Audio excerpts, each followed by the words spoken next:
La crianza de los niños utilizando formas violentas, psicológicamente hablando y físicamente hablando hacia los niños, es algo que se practica hasta el día de hoy, de manera increíble. Pero realmente creo que no se conocen mucho los daños y las consecuencias que eso trae en la formación del niño y en el futuro adulto que se va a convertir. Es importante informarse y es muy importante sensibilizarnos en este tema y saber que bajo ninguna excusa es necesario o se debe de realmente violentar a los niños. Soy Lucía del Taus, bienvenidos a Tiempo Después. Mi nombre es Juan Luis Orrego. Esta noche hablaremos por una infancia sin violencia y sin castigo.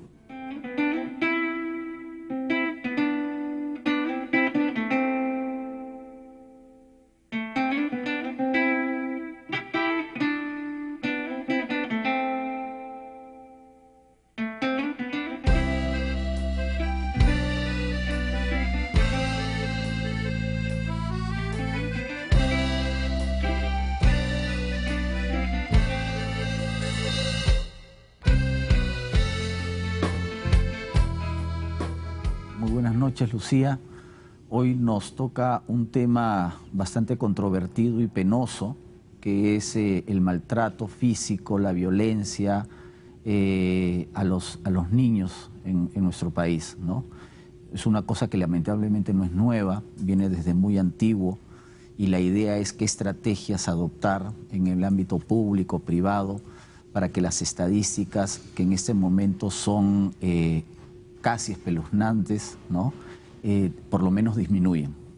Así es un tema que nunca me voy a cansar de hablar y de difundir, digamos, ¿no? Muchas veces no se sabe cuándo uno está ejerciendo violencia sobre su propio hijo, ¿no? Bueno, para hablar de estos temas, de este tema interesante, está primero con nosotros Lisandro Cáceres, que él es coordinador nacional de la ONG Infant. Hola, Lisandro, ¿cómo estás? ¿Qué tal? Buenas noches. Y esta noche también nos acompaña Cecilia Paredes. Ella es psicóloga de la Dirección General de Niños, Niñas y Adolescentes del MINDES. Muy buenas noches, Cecilia. Buenas noches, gracias. Bueno, Cecilia, quizás podemos empezar, ya que tú estás en el nivel más gubernamental, ¿tendrás un poquito de estadísticas o la situación del Perú actual en términos de abusos a los niños? Bueno, en realidad no hay estadísticas. Estamos justamente en vías de construir una línea base, ¿no? Desde la dirección con el INEI y el Programa Nacional contra la Violencia Familiar y Sexual. Sin embargo, tenemos evidencias sobre lo que se viene presentando a través de los centros de emergencia mujer, que son justamente los espacios donde se atienden todas las niñas, niños y adolescentes que se han visto vulnerados en sus derechos. En ese sentido, las estadísticas, bueno, ahorita no en grandes rasgos les voy a mencionar que tenemos el mayor número, más del 50% de niños, niñas que son golpeados por sus padres, ¿no? Entre los 0 y 11 años. Es mucho más alto y no así en adolescentes. Llama la atención realmente que sea siempre golpeados por un padre, ¿no? Golpeados o maltratados, porque también la violencia psicológica es más alta que la violencia física. Y en los adolescentes se encuentra un alto número de, un buen porcentaje de niñas, de adolescentes, perdón, en especial mujeres. ¿También abusadas por los mismos padres? No necesariamente, por un familiar generalmente, ¿no? Y sí, más que nada es por un familiar cercano, ¿no? Claro, dentro de este rubro de abuso también está el abuso sexual, obviamente. Sí. ¿Y qué predominancia hay de este tipo de abuso en los niños? ¿Es muy alta o es, dijiste hace un rato que mayormente es mayormente es la psicológica y la física en los niños menores de 11. Pero todavía ocurre. Sin embargo, sí hay una presencia más o menos del 30 y tantos por ciento, casi el 40% de niños menores de 11 años que sufren abuso sexual, ¿no? Y desde la ONG de ustedes, Infant, ¿también tienen algún tipo de datos concretos de la situación dramática de este abuso o no? Sí, así es. Mira, precisamente escuchando a nuestra amiga del Ministerio de la Mujer, nosotros nos hemos dado cuenta ahora que estamos movilizando la campaña nacional Infancia sin Castigo, Infancia sin Violencia, sucede que el marco normativo no especifica y no es claro con respecto a los tipos de violencia que viven los niños y las niñas. Entonces, por ahí hay tipos de violencia que viven los niños, pero que no se consideran violencia, formas de violencia.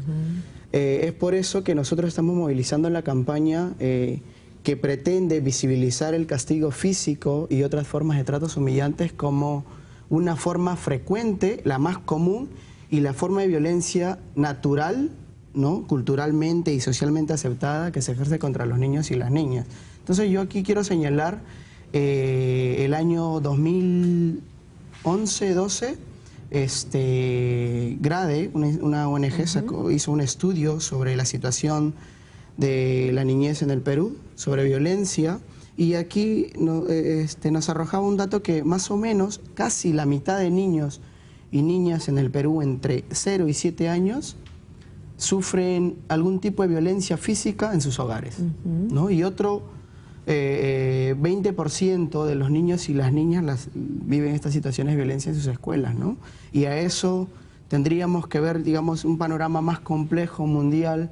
En el 2006, Naciones Unidas, ¿no?, saca un estudio sobre violencia a nivel mundial, donde revelan que más o menos entre el 80 y 98% de niños en el mundo son víctimas de alguna situación de violencia en sus hogares o escuelas, ¿no? Qué importante eso que dices, Lisandro, de poder realmente delinear y dejar muy en claro qué cosa es violencia, ¿no? Efectivamente se toma como algo muy normal el tema de dar un golpe, no, yo solamente le pego, no solamente un par de cachetadones, o digamos, con una naturalidad y se tolera, digamos, ¿no?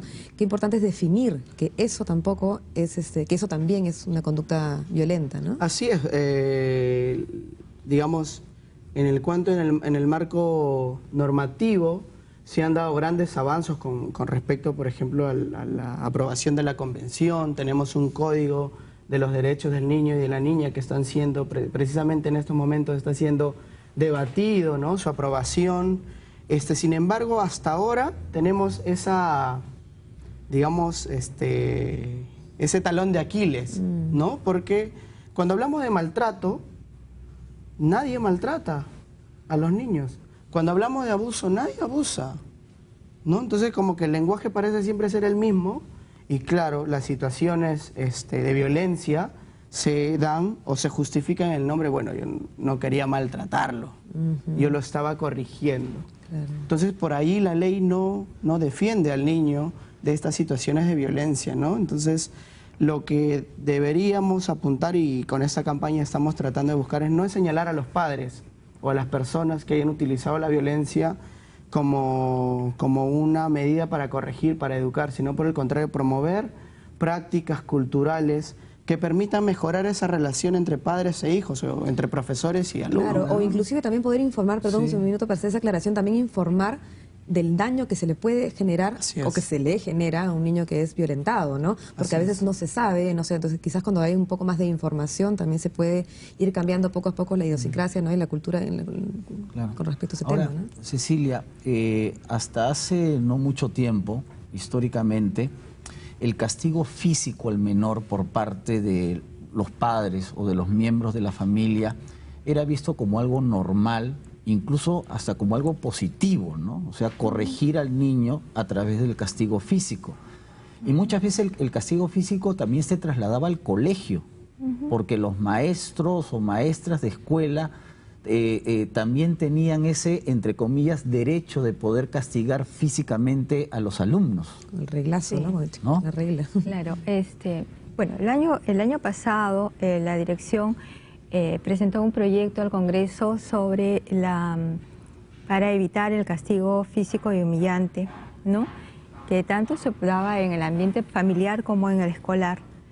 Este proyecto, habían otros dos proyectos más, han sido tomados, ¿no?, han sido asumidos por la Comisión Revisora del Código, que está en estos momentos en debate, como nos ha contado Lisandro.